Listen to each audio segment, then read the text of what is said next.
The slightly stressed out edition.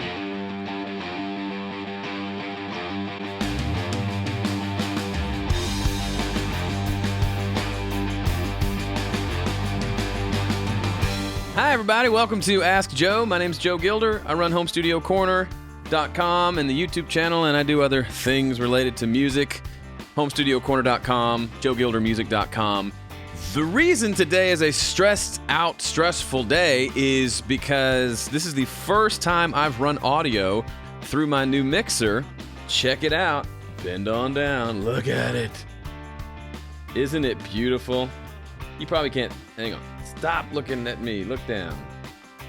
So, just to walk you through, this is... Come on, lean over. Oh, and it fell over. I'm super professional. This is the PreSonus Studio Live 24 Series 3. It's got the same number of channels as before. It actually fits in the desk like before. I had the old original 24 channel, and now I have upgraded to this bad boy. Cool thing, it's motorized faders. Look at them move around. So it has multiple layers, which is kind of typical of a normal mixing desk. Got all the fat channel settings are here on this touch screen. I can touch stuff and then adjust the settings here. It will record to an SD card. It's got this cute little tray to sit my phone, I guess. Turn my phone. I don't know. Anyway, back up here. Eyes up here, folks. Anyway, that's I got it into the desk, physically into the desk, like an hour ago. I plugged a couple of things in and was literally scrambling right before 1 o'clock today, Tuesday, to pass audio. And I think I got it. I think I have audio coming to you. I think I'm recording everything. But it was been a little bit stressful. I was playing Monopoly with my kid at lunch, and then I had to run down here and set things up. I mean, that just makes for a stressful day. Yes, I know it's an iPad stand. I was just kind of joking around. Now I need an iPad to sit there.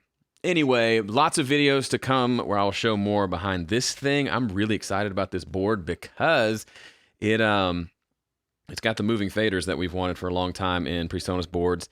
It also has a DAW mode that will be coming, like in the fall, where I can use this as a control surface and as a mixer. Get out of here. More on that later, but just wanted to... You are literally the first people that even know about this, much less... So I'll be talking about it more, but since you're here live on the chat, you get to see it first, and then obviously there will be more to come. I still don't quite know my way around it. However, this is worth showing. I did show this to my kids, and they were digging it. This is the best feature on the board by far up to this point. Check it out. I mean, I could just sit here and look at that all day. You couldn't see that very well. The faders are dancing up and down. All the lights are bouncing. And it's just beautiful. Okay, back to the task at hand. I took last week off for the 4th of July. I missed you. I want to get back into doing this. Hopefully, we got a nice string of non-interruptions to have fun. So let's just go ahead. I'm not going to do a rant this week, any sort of long monologue, because I'm feeling flustered. I'd love to just dive into your questions. And yeah, I've got some fun things in the works in addition to this mixer that I'll tell you about soon enough. But let's just jump in, and I'll say boom right now. How's that sound? Good? Boom.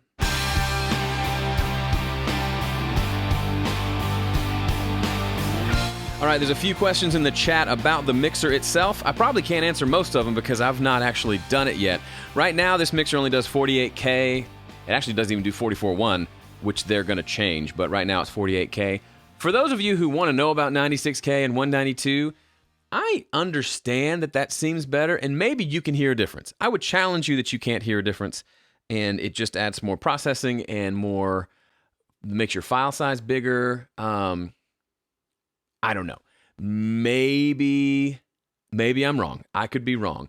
But in a home studio environment, sample rate is the last thing that's going to make any sort of difference to the audio quality. There are a million other things you can do to get better sounds than the sample rate. My opinion, I mean, technically, the added stuff that you get with a higher sample rate isn't even in the realm of human hearing, so I just going to throw that out there. But I don't care. Like, even if it did go up to 192, I wouldn't use it. So there you go. All right, let's jump into more of your questions. Paul Lucas says, "Hey Joe, do you have any tips on playing in DADGAD tuning coming from standard tuning?" Biggest tip is to just practice with it. Go find a few really good DADGAD players or people who play a lot of open tune stuff and watch what they do. You'll learn a lot by just seeing, okay, how do they play a G? Okay, for me, a lot of times in DADGAD, G is literally one finger on the 5th fret on the low D string. That's my G chord. You can add the 3rd in on the 4th string at the 4th fret. You can do some of those things, but really watching how someone plays it or listening, it's harder to listen and figure out what they're doing, but that's an option as well. Other than that, I think just watching other people do it is going to be a big one. And then just experimenting yourself. Because what's cool about DADGAD or any different tuning that's different from what you're used to is you'll figure out how to play some of the basic chords, but a lot of the cool stuff for me is the happy accidents. When I play a voicing that I've never, put my fingers in a certain position that is just interesting and it sounds cool, that's kind of neat. So other than that, I don't know. David Wilcox plays a lot of open tuning stuff. Learn how to play a few of his things, but I'm sure you can find some tabs and things like that. But practice is your big thing. What is your desk, and does it have a keyboard shelf? This was made by Sound Construction here in Nashville. They make a lot of the desks you see at bigger retailers, the ones that are made out of actual wood. They built this one custom for me when I got the Studio Live 24, so they actually built it to the shape of the mixer. This mixer isn't shaped exactly the same way. It's the same width, so it fits, but it doesn't fit quite as snugly, which is fine. But they make a lot of good desks. They make a lot of desks where they've, a desk specifically for this mixer or that mixer. And it's not terribly expensive. It's a custom desk, but not a ton of money. And then does it have a keyboard shelf? It did. I took it off because it was just where the mixer sits is where I want my hands to be for typing. So I just put my keyboard on top of the mixer. You can see I've got my trackpad right here, and I guess put the keyboard right there. That's where it stays most of the time. If you're listening to the audio version of this, I literally lay it on top of the bottom of the mixer over the faders, and that's how that's where I put it. But the keyboard tray was just too low.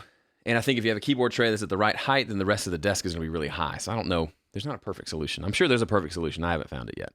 This works pretty well. Lewis says, I want to introduce my brother to your music. Which songs do you think I should play him first? I would say whichever songs are your favorite. Because, I've got lots of stuff from acoustic stuff like the EP I just released to bigger full band stuff like a lot of the stuff I've released the last couple of years. I'd say pick your favorite and play it for him. I think that I would connect over that more than what I think he should. What does he like to listen to? Find one that you think he would dig or one that you like a lot and tell him why. Here, I'm telling you how to promote my stuff. Paul says Someone to Blame and Rain. I do like Someone to Blame a lot. Even though I jacked up the snare drum recording, that song just got epically huge and I love it. I still go back and listen to it. How self-absorbed do I sound right now? Steve says, use a shelf with articulated arms so you can put it where you need it. That's interesting. I would like a shelf that sits up here. That would be ideal on top of the mixer, and then I could swivel it off to the side. Down here is just it's literally like I'm typing at my calves. I ain't got time for that. Ben Holmes, who just released another single, by the way, go check out Ben Holmes' music. Go look him up. He says, I was mixing some backing vocals yesterday and was never that happy with them. Do you have any tips for making the B vocals sit in the mix, EQ, distortion, etc.? My go-to for background vocals, my starting point almost every time is I bus them all to a bus. I take a big EQ curve and just scoop out the middle. And then if it needs it, I'll boost the highs. And then maybe I'll do a pretty aggressive compression on the whole thing. 9 times out of 10, that gives it the sound I want. If they're not wide enough, I might throw a chorus plugin on there. If it's a certain vibe, I might put a distortion plugin on there. It depends on the song, but that's usually my starting point. I'm going for it. Because typically, if you take me talking in a mic or singing in a mic and you do that 12 times, it's going to be muddy unless you backed way off the mic, and that might cause other problems. So typically, there's going to be low mids that have to be tamed. Otherwise, it'll just be too thick. From there, it's a matter of getting the mud out, making them nice and bright, and then it depends on the song. Do they need to be more angelic, or is this more like gang vocals? That's going to determine some of the rest of what I do there.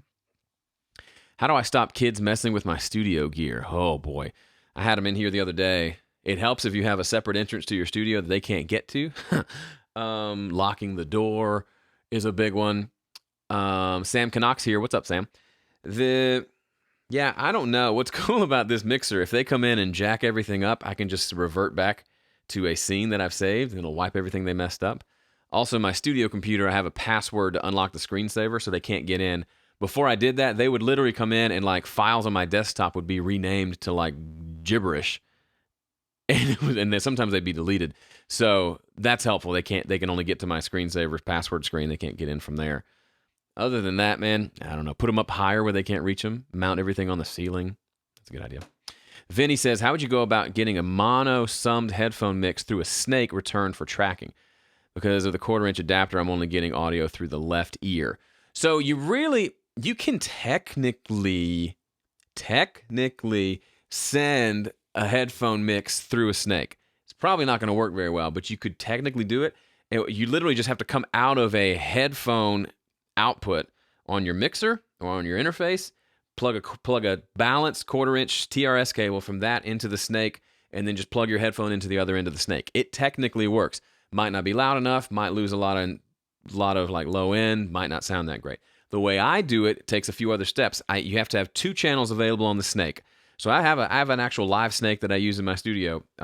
It empties out here at my desk, and it goes through to the other room. The other room is just a little box, like just a Proco Stage Master, nothing big. And it's got 4 1/4-inch jacks on there. So on this end, 2 of those 1/4-inch jacks are plugged into a left and right auxiliary out on my mixer. So I can do like a headphone mix. And so that's left and right. And then on the other end, I've got a headphone amp. Hold on, I'll show it to you.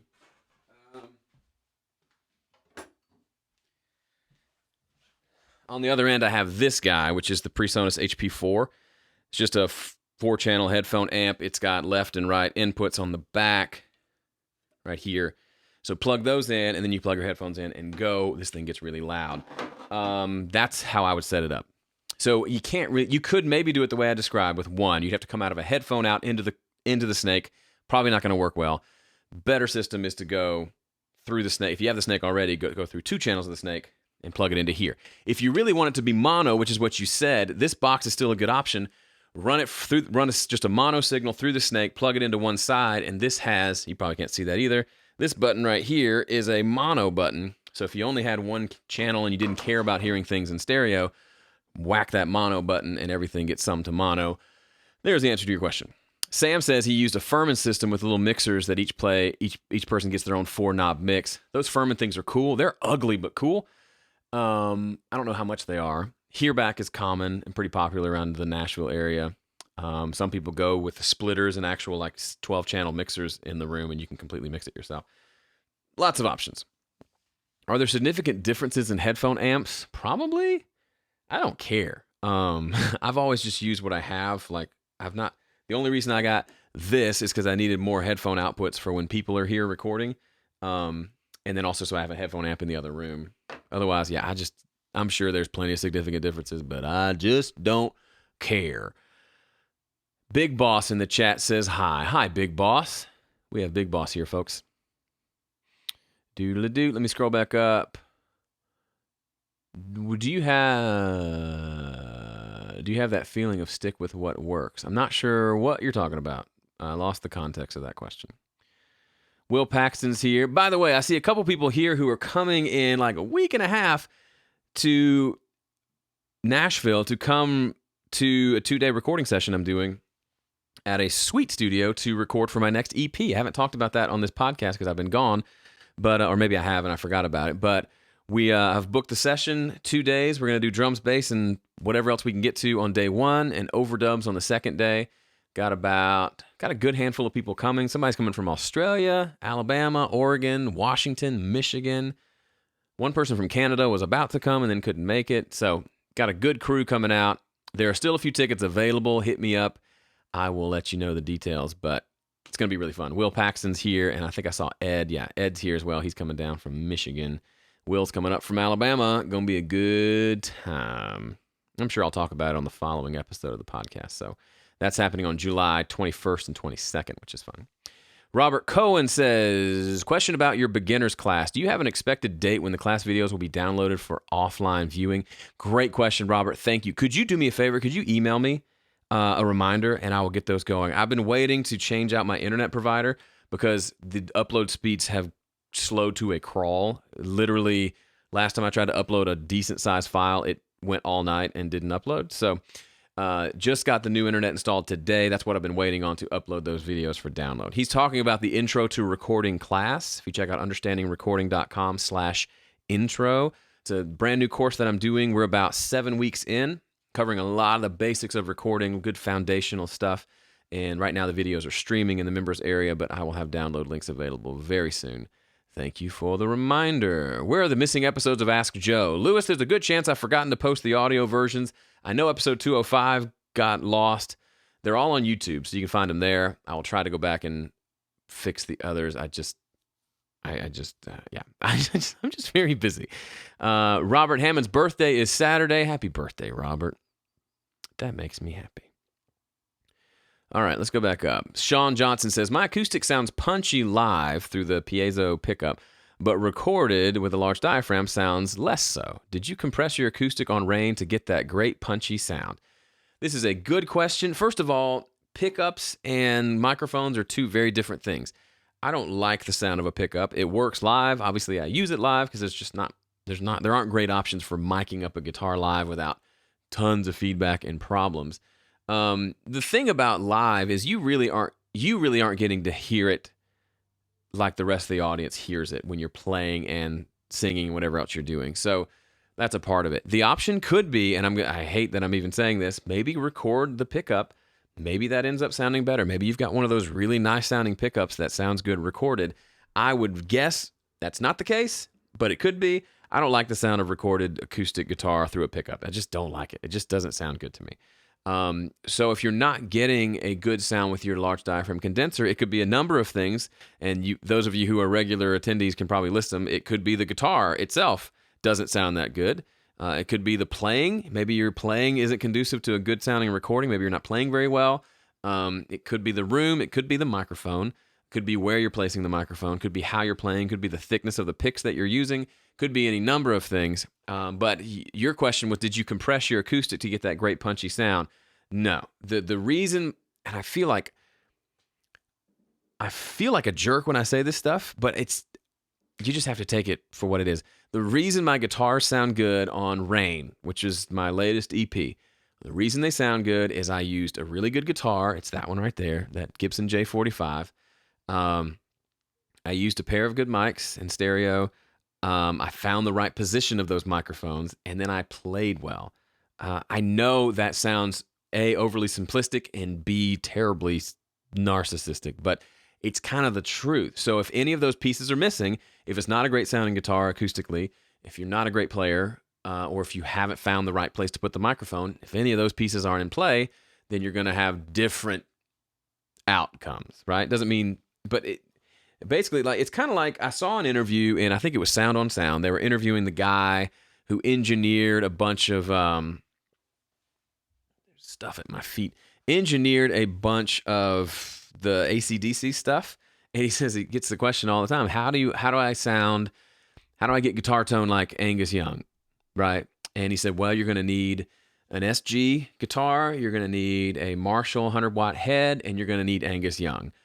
Ha ha ha, kind of funny, but it's the truth. It's only going to sound like that if you're using the exact same equipment and person. So that's a big part of it. Other big thing that people don't like to talk about, the size of the pick and the thickness of the pick makes a huge difference. If you're using super thin, little bright, like bendy picks, nothing wrong with that, but you should know that obviously is going to make your recording sound thinner. It's going to have that bright, splashy sound to it, which is great for some songs and some productions. But for me, I really like, I don't have one nearby.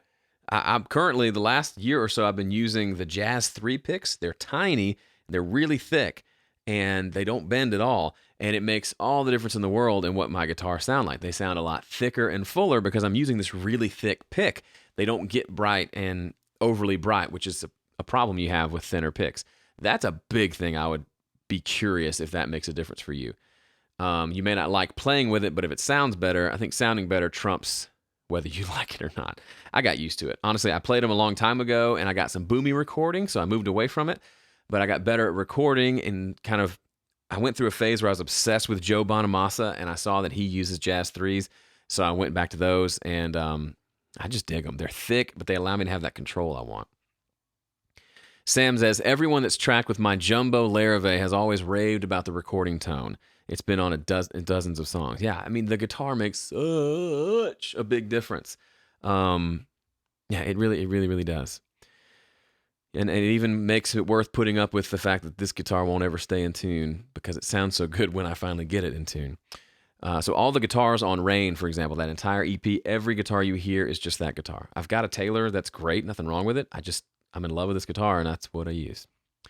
Ben says, when setting the pre-delay on a reverb, do you do it by ear or by calculating the millisecond time? I almost never mess with pre-delay. The only time I do is if I want it to sound a little bit like a slapback delay, but I'm too lazy to go put a slapback delay on it. Then I'll do the. Sorry, my brain is on thinking about a million things. Then I'll go in and set the pre-delay, but I'll literally just yank it back to 100, 120, which is where I normally put slapback, and I'll listen to it. But no, I'm not timing things. I don't. Once I start getting into math, it sounds less like music. I just don't dig it anymore. Let's see. People talking about Kempers, which are awesome. I don't have one.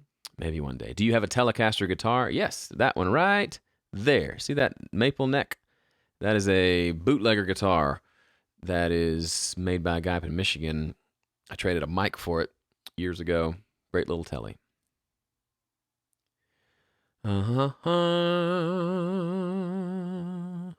Are there any drawbacks to recording an acoustic guitar both plugged in and simultaneously mic'd?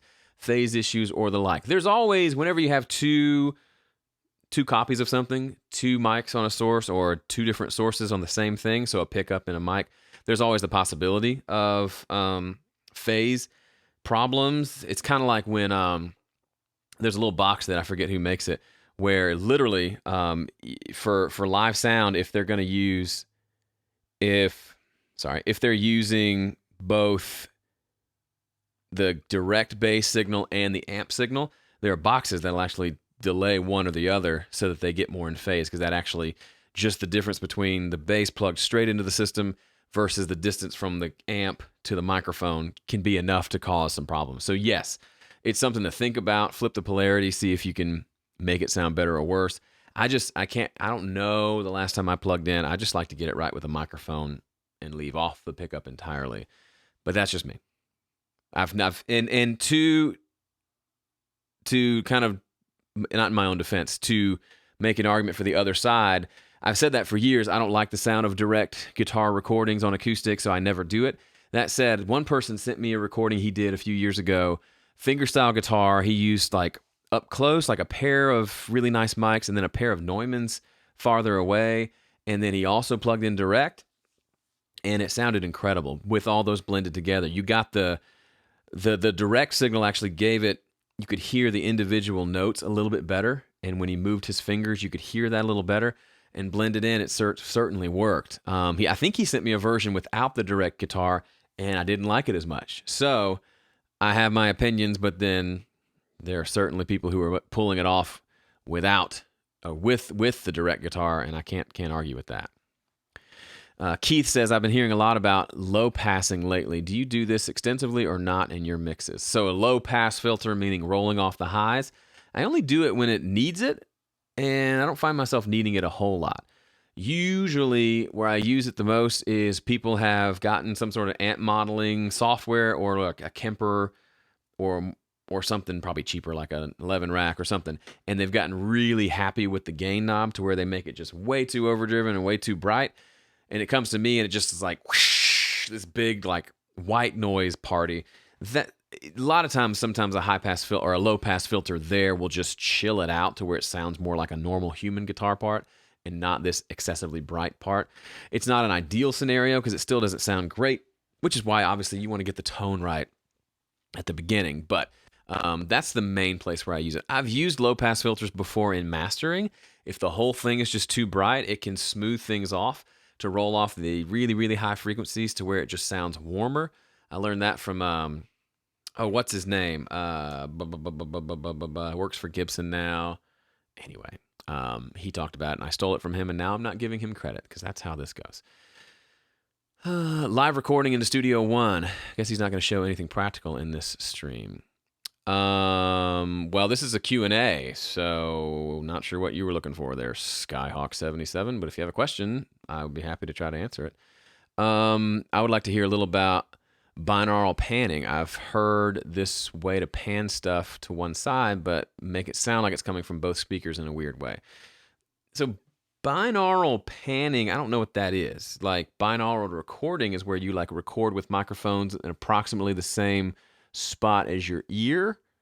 So when you listen on headphones, it really is kind of creepy. It sounds like you're in the environment where it was recorded. It's mainly I hear it used for things other than music. I mean, you could, but I don't care about that kind of stuff, to be honest. I'd rather just record with one microphone and then just pan it to the left, pan to the right, and have fun. All right, folks are having fun in the chat. Let me try to scroll up and see if there are other questions. Josiah says, I had such a terrible time convincing the bass player I used to be in a metal band with to use a thicker pick. He loved using the thinnest picks ever and would complain that it didn't sound right. Yeah, I mean, I think I know great bass players that use picks sometimes and don't other times, but yeah, a really thin pick, it can be cool for like a certain song that just needs like really fast, but yeah, 9 times out of 10, you lose all sorts of life when you have a thin pick on a bass. The pick really does matter. Sorry, I'm scrolling back up to see if I missed any questions. Otherwise, bring some more. I'll go back to the bottom of the chat. Lewis says, what piano did you use on Better This Way? It sounds amazing. This is interesting. So on Better This Way, which is the last full-length thing I released back in, was it 2015? Had a lot of piano songs on it. I actually used the piano sounds on the Yamaha Motif. That sucker right over there. See her? She's sitting there all pretty. And not one of the new ones. It's literally one of the ES8, which came out in like 2005 or something. I just used the built-in piano sounds there. There's a couple different ones. There's the dark piano, and there was a brighter grand, and I think those are the main two that I used. They're not perfect. If you go listen to the raw recording, there's a buzz because I didn't use a direct box. I just plugged it right into my mixer. All sorts of problems, and I had to play mostly on the lower register because the high notes just didn't sound good. But I just used it, and it worked, and it's fine. The more recent stuff, I've started using some of the pianos in MainStage on my laptop, using that motif as a trigger, just a MIDI trigger for it. Those sound really nice. On Frankie's EP, the pianos in there are all from just the stock pianos in MainStage, and that works pretty well. Big Boss is back, says, Joe, what sort of techniques do you recommend to record a pop piano? I feel like I get a sound that is too bright, although I have pulled further back, but I don't know, I haven't found a technique I like. I mean, you may not have if you're talking about an actual physical piano, it may not be a pop-sounding piano. So you might be better off going with piano samples and maybe get a really cool, vibey-sounding upright piano or a really bright Yamaha model that just sounds more like what you're wanting. That's probably what I would do versus trying to take a dark Bosendorfer piano and trying to fake it into being bright. That's what I would do. You can try, obviously, mic placement, try playing it differently. I wonder if like more of an upright sound would give you that kind of snap and brightness you're looking for. I've recently recorded a violinist playing on a disco track, 4x passes each of 2 separate parts. Any tips on panning and EQ? A violinist on a disco track. That sounds interesting. Honestly, a lot of those panning decisions should have been made while you were recording. So when they recorded a part, you should have gone ahead and panned it to figure out what other parts need to be where. So if you haven't done that yet, then it's just a matter of experimenting. I like to have, if I have something on the left that's doing something, I like to put something on the right that's complementary, either a double of it or something that's playing a similar harmony with a similar rhythm. Those are the kind of things I'm trying to do. To get an orchestrated sound or an orchestral sound, you won't get an orchestral sound with 4 violins. You'll get a small quartet sound with 4 violins. So just know what's possible. You probably need cellos, and you need a lot more takes if you're going for like an ensemble. For example, go listen to the EP I produced by Frankie Barranco called Still. There's a couple, it sounds very orchestral in places, and those are between 5 and 8 cello parts layered on top of each other. Well, some of it actually is, there's like 6 or 8 violin parts and then 5 to 8 cellos all together, individually recorded. That starts to get big. Now you could obviously add some reverb and make it sound bigger, but 4 violins isn't a whole lot. It might be fine, it might not. Honestly, you just got to get in there and mess with it. Josiah says, do you compress vocals when recording or prefer to work it? Oh, do you comp vocals when recording or prefer to work it in pieces? I think that's what you're asking. I like to, just for me personally, I hate recording 5 takes and going back and comping later. It is mind-numbingly boring, and it's usually unnecessary. I will sing through full takes until I feel good about a take, and then I'll go back and I'll just listen. And if I get to a spot I don't love, I'll rewind and punch that in. That's the way I do it most of the time. It's kind of like comping on the fly. If I get to the end and there's one line I didn't nail, I may go listen to a previous take. Maybe I'll do 2 takes and record them, and then I'll do the punch-in thing, and I've got 1 extra take to go check. But I don't like spending all that time listening to, think about it. If you've got an album, 10 songs, and you do 5 takes of vocals on each, that's 50 vocal takes you got to listen to. Because even though you find one that sounds good, a part of your brain's going to say, oh, but takes 2, 3, 4, and 5 might sound good too. I have to listen to all of them. It's just, I hate it. I don't think it's necessary. And it kind of takes off the pressure. I like the pressure as a singer. If I know I've got 4 more takes to do, I may not actually try that hard. Versus if I know, hey, I'd love to nail this in the first one. Suddenly it changes the way I perform, makes it a little more urgent, and kind of yields better results. Scott, back to the violins, wants to know if they should be layered and panned in the same place. Scott, you got to try it, man. I can't tell you. I would probably pan them hard left and right and have them in a certain balanced way and then see what it sounds like. But again, every mix is different. I would have to have you here with the tracks in front of me and experiment for 15 minutes to give you a real answer. Daniel says, do you use any automation other than volume, such as compression or changing panning mid-song? I will occasionally automate a pan. If one part really just needs to be in the middle for the chorus and to the side for the verse, I'll do simple stuff like that. Occasionally, I'll have something moving back and forth, kind of like an auto pan thing. But other than that, I don't do a lot of that kind of automation. I almost never automate plugins, certainly not a compressor. I will sometimes automate the frequency of a low pass filter. So if I'm trying to roll off some highs, like the last chord of a song, ring, and there's all this like noise and hiss from the room or something, sometimes I'll automate an EQ to slowly roll off the high frequencies. So I still hear the low notes ringing out, but I don't have all that high noise if it gets distracting. That's the only real kind of automation I do. Mitch says, I was forced while on vacation to mix a song and didn't have anything but my stock Logic plugins, and it was my best mix yet. All I did was EQ, compression, and reverb. Yes, thank you. Proof, more proof that you just got to get the basics down. Robert says he started to automate EQ more. I know people that do it, and I'm sure there are situations. For me, if I think like a vocal needs a different tone for the chorus than the verse, I'll just take that chorus and put it on a new track and then just EQ that differently. That's my version of automation. Same thing if it needs more compression in one or the other. Instead of automating and always having to remember what's automated, I just split them to multiple tracks and then do the processing on each individual track as needed. David says, how do you make a mono source and make it true stereo? Do you have any tips or tricks? Thanks.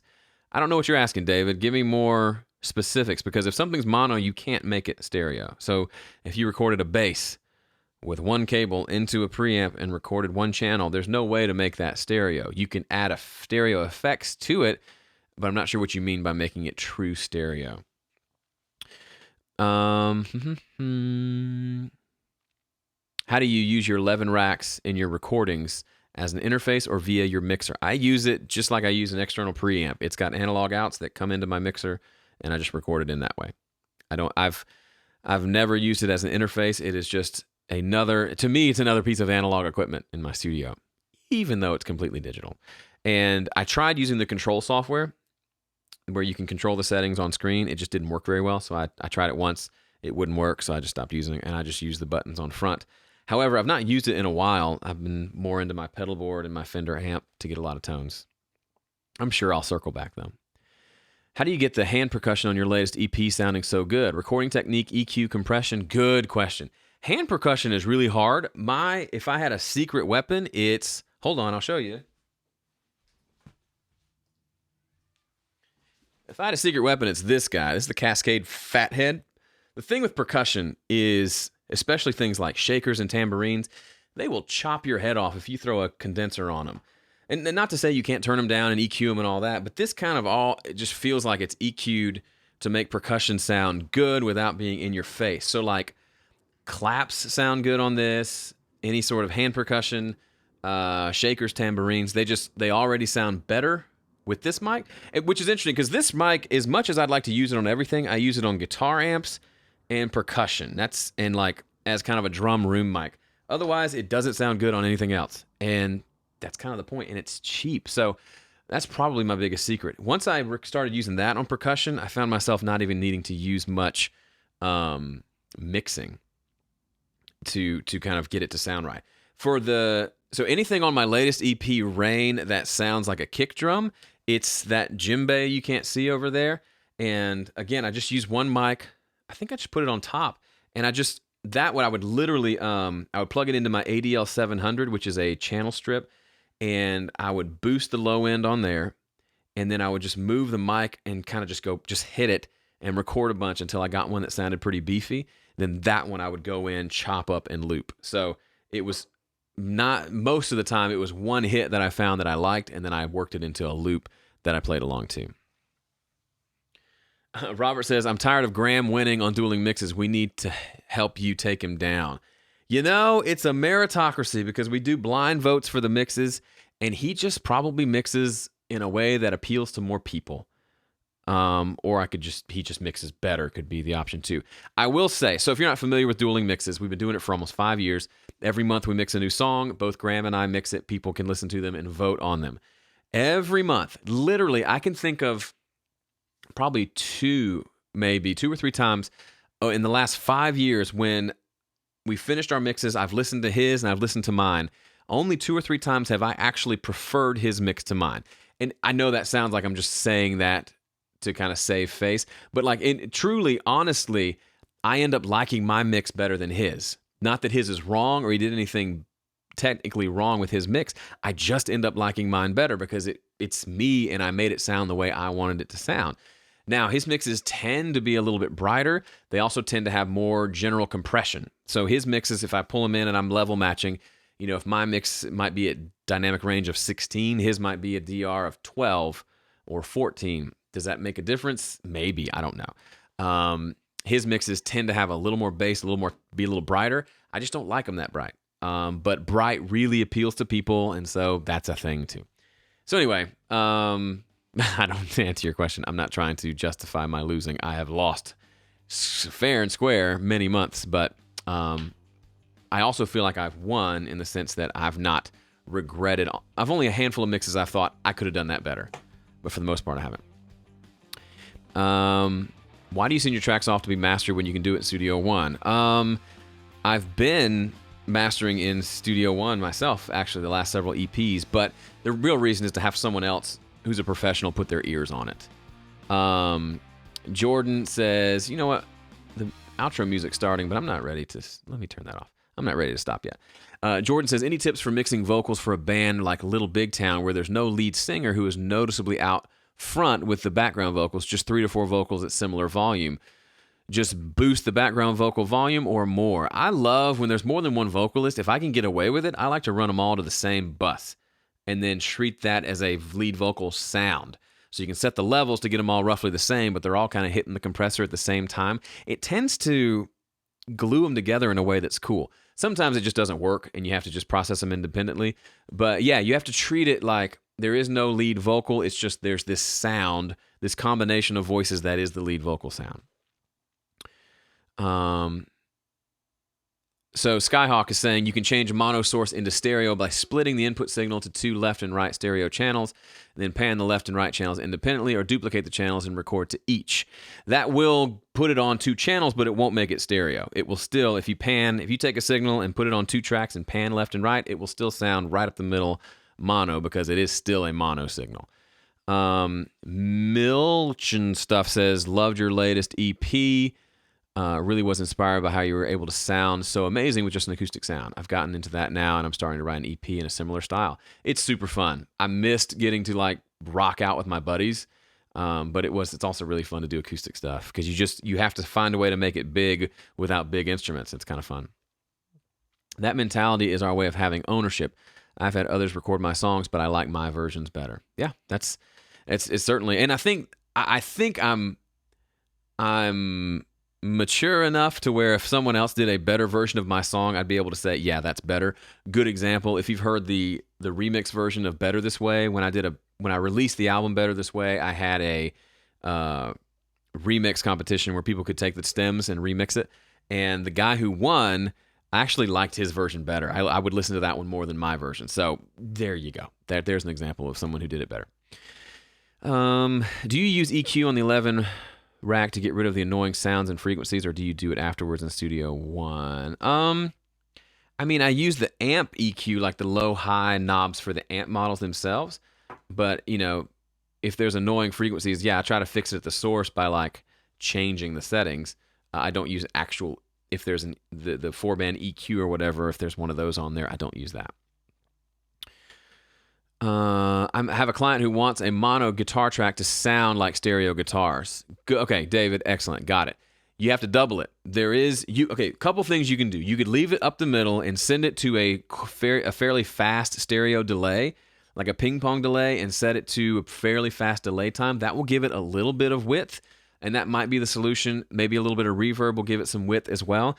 But if he's wanting like big, wide rock and roll guitars, it has to be 2 parts. Like you have to record that thing twice, pan one to the left, one to the right. That's how you get wide stereo guitars. That's the way. You can get a little bit wider guitar if you take a mono one and do it through stereo effects. But really the only way to get wide guitars like what I think you're asking for is to record it twice. Now, some people will say, take one of them, duplicate it, pan it to the right, the other one to the left, and then delay one of them by a few milliseconds. That will make it sound wider. It will, but it actually causes a lot of phase issues. If you listen back in mono, it almost disappears. That is not good practice. I would recommend not doing that for sure. What do you think of stereo wideners? Why don't you get them in Studio One? Studio One does have one. In Studio One Pro, there is a binaural pan plugin that you can use to increase the width. So there you go. I use it occasionally on like background vocals if I just want them super wide. Sometimes I use it in mastering, but rarely. I don't trust it to not make things too thin. When recording 2 guitar tracks, should you slightly change the voicing at the same time? You can. Sometimes if they're very, very similar, it doesn't sound as good as if you made one a little bit different. But that's a production thing. If you're not sure, go listen to some of your favorite albums and listen to what they did.